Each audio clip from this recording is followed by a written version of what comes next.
Hey there, everybody. This is Mr. D. Oh, look at that background. Isn't it gorgeous? There must be 50 billion little frogs in there. I mean, we have toads going everywhere up here on the mountain. But you know what? There is so many critters, so much they need to eat like us poor little guys. But I have a story for that. Many years ago, up here on the mountain, I think it was my daughter's friend brought home a bunch of little baby plants from down at the bottom of the hill. And they were throwing them out. So my wife put them in the ground, made rows, all that kind of stuff. And the person that we lived close to, which was our landlord, that was his, he did that every year. He grew his vegetables. He's like one of those people like, don't go to the store, grow everything, eat off the land. Well, he's telling us what to do and everything like this, and we're trying to follow.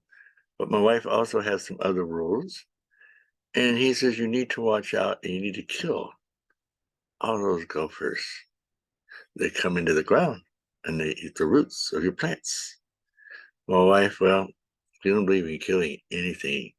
Well, maybe some bugs, but most everything she does not like to kill. Well, he was over telling us how we need to take precautions, like I was saying. And my wife said, they all need to eat. The poor little guys need food too. And she says, you need to pray to God and you need to dedicate part of your thing, kind of like tithing, which I was reading. I was reading in the Bible about tithing, and it was in like the Old Testament part of the Bible. And it read something like this. It said, thus all the tithes of the land, the seed of the land, or for the fruits or the trees, is the Lord's. Kind of like letting us have a certain percentage, but it belongs to God. And we all need to come to that spot that it belongs to God. Well, my landlord is a lot more religiously orientated than I am, and has a lot more years of understanding how God works. But my wife said, dedicate it. Tell God that you give a part of your area to the animals, and the rest of the area will stay untouched.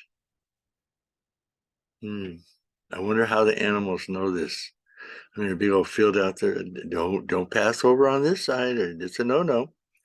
Well, you know what?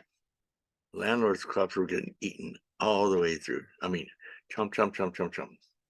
But ours in our areas, it was only being eaten where my wife said that this was okay. Now, since it all belongs to God, maybe God was telling the animals, don't touch this side, but you can eat all you want on this side. And you know what happened? These critters didn't just go in and chomp on everything they found. They were very organized. They ate as they went. They didn't go and take a bite out of every single thing they could find. They ate one, they went to the next one, and they went to the next one.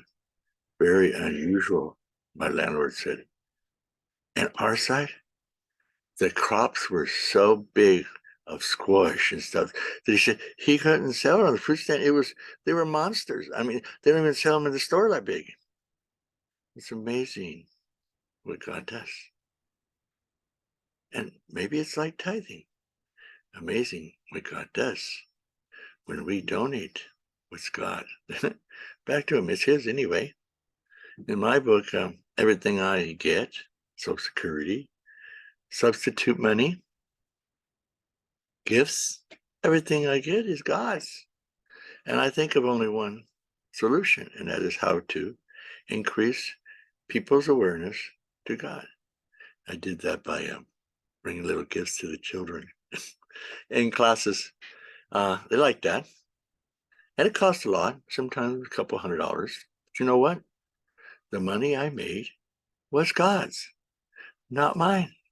So as I made enough to feed myself, like the garden, God, the children, his babies, the ones that are looking out there to know the truth from Satan's world, the world that we are fighting to hopefully one day go to heaven and be with Jesus. I'm also going to try to do a story in the tithing in my Bible section, so you might want to look at that. But right now, I'm just amazed at the animals. Here living on top of the mountain, we have areas like this that are so beautiful. We have rattlesnakes that crawl up to our doorstep. And all kinds of more weird creatures are running around.